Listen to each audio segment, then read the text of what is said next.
Hello, welcome, I'm Phil, and in this video I'm going to show you how to play my new minigame, Monopoly, and how to build it. If you're just coming for the tutorial, skip to the timestamp that I left in the description. If not, let's get on to the video. Enjoy! Hello, so let's get on to how to play this game. So you start here, you collect your money here. I will probably put a book over here or something stating how much money do you start with, but basically these are 1 notes, 5, 10, 20, 100 and 500. So you start here, you roll the dice, and for that you just need to press this button. Alright, so a 2 and a 5, so that's 7. Okay, so there's mostly 3 types of properties you will have to know.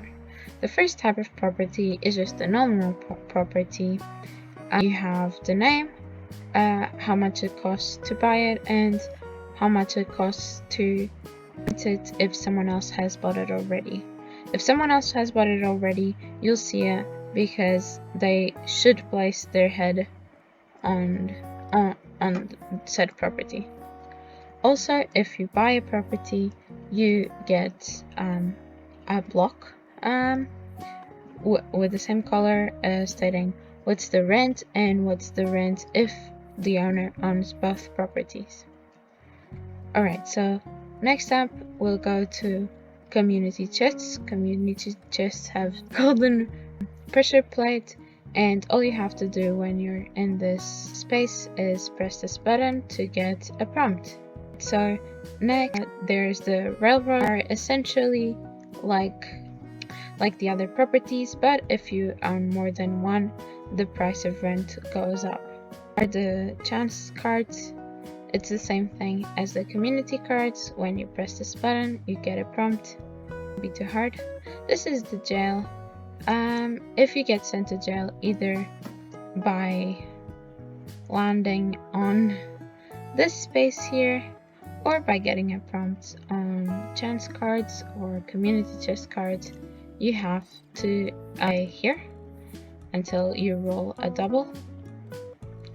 But if you're just passing by, you can stay here. Also utilities, this is the electric company.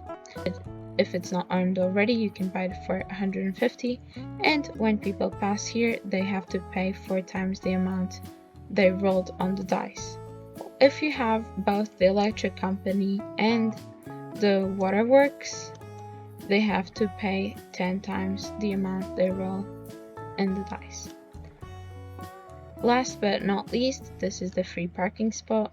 Let's say we have a community chest prompt in which players have to pay. Whoever lands here gets the amount the others have been paying. And yes, that's pretty much it.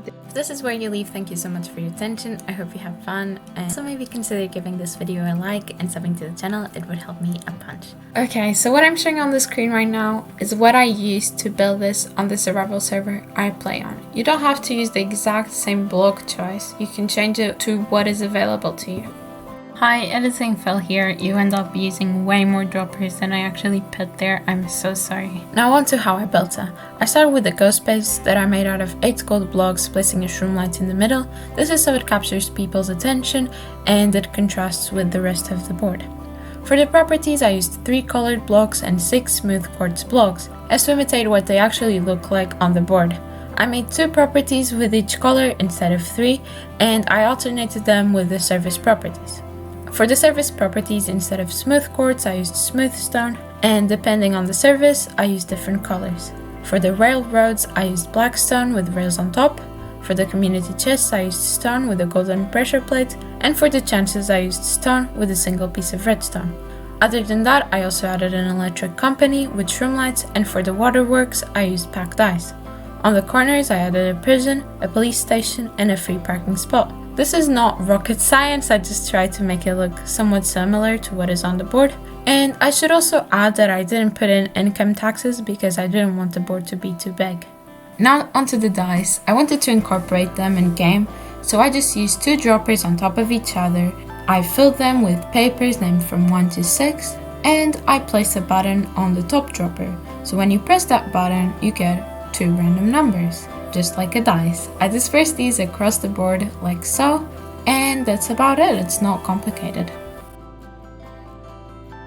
Finally, for the community chest cards, I placed a dropper on the bottom of the community chest / chance cards, and I filled them with prompts. I'm showing them a little bit on the screen. And I placed the smooth stone block on top and a button, so every time you click the button, you get a prompt. As for the Monopoly money, I just used different dies and different colors for different value, and I placed them near the start space. And that's it. I hope you liked this video. Leave a like if you did, comment, subscribe if you're not already. I hope you have an amazing day or night wherever you are in the world. Bye!